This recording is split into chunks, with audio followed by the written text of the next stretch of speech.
Hello दोस्तों, हमारे channel Shadab Khan 4415 में आपका स्वागत है। हम आपको एक हॉरर स्टोरी सुनाने जा रहे हैं, तो दिल थाम कर बैठिए। पुरानी हवेली का रहस्य। गांव की पुरानी हवेली।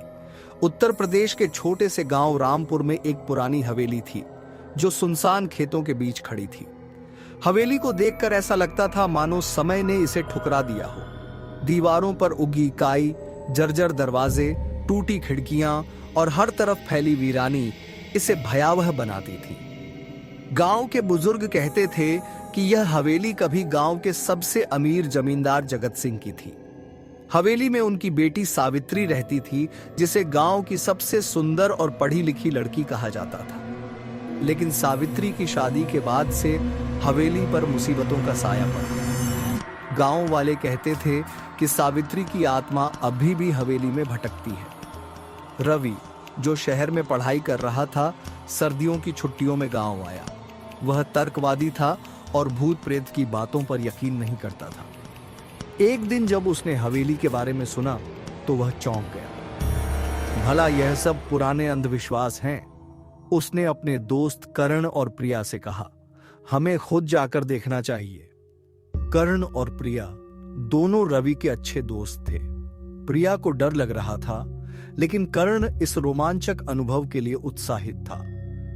तीनों दोस्तों ने गांव के बुजुर्ग रामलाल से हवेली के बारे में पूछा। रामलाल ने उन्हें सख्त चेतावनी दी, बेटा, वहां मत जाना। जिसने भी हवेली में कदम रखा वह जिंदा नहीं बचा। सावित्री की आत्मा बड़ी गुस्से वाली है। रवि ने मुस्कुराते हुए कहा, दादाजी, डरने की कोई बात नहीं, हम सच्चाई का पता लगाएंगे।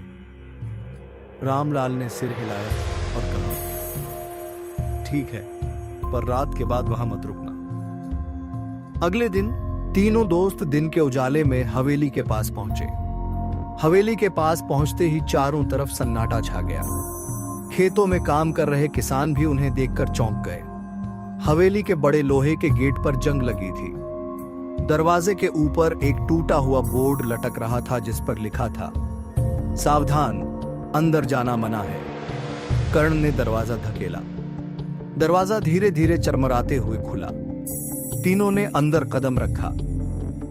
हवेली के अंदर का माहौल और भी डरावना था।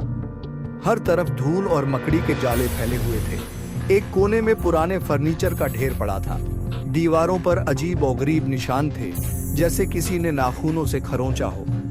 प्रिया ने डरते हुए पूछा, रवि, हमें यहां से लौट जाना चाहिए, मुझे कुछ ठीक नहीं लग रहा।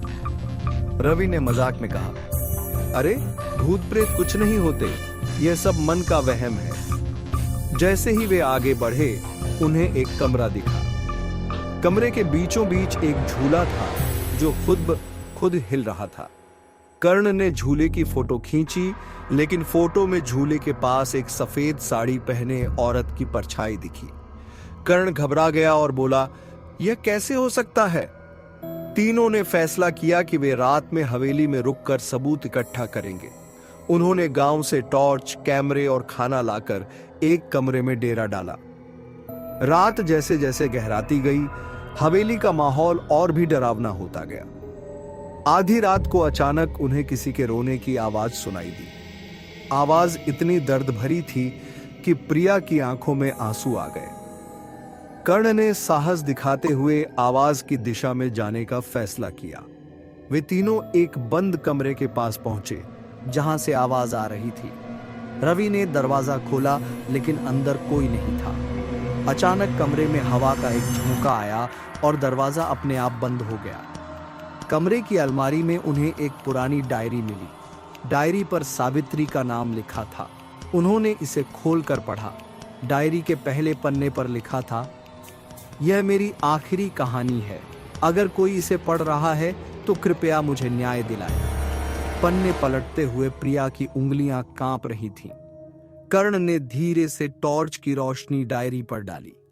डायरी में सावित्री की जिंदगी के बारे में लिखा था। उसने अपनी शादी के बारे में लिखा था।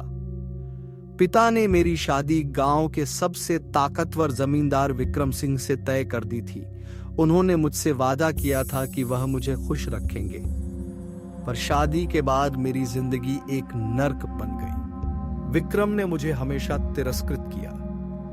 डायरी में आगे लिखा था कि विक्रम ने सावित्री पर शक करना शुरू कर दिया। उसे हवेली में कैद कर दिया गया।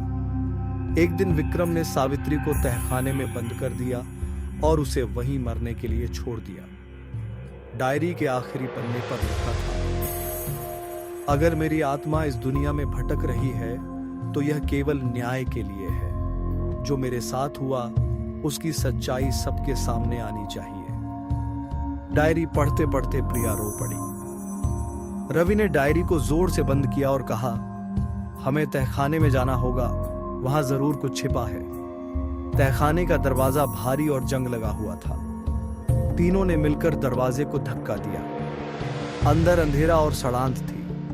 टॉर्च की रोशनी में उन्होंने देखा कि तहखाने में खून के निशान और एक पुरानी चेन पड़ी थी। तहखाने के बीचों बीच एक जगह खुदी हुई थी। वहां एक कंकाल पड़ा हुआ था। कंकाल के पास एक टूटी हुई चूड़ियों और साड़ी के टुकड़े थे। प्रिया ने सहमे हुए कहा, यह जरूर सावित्री का शव है। उसकी आत्मा तभी शांत होगी जब उसे न्याय मिलेगा।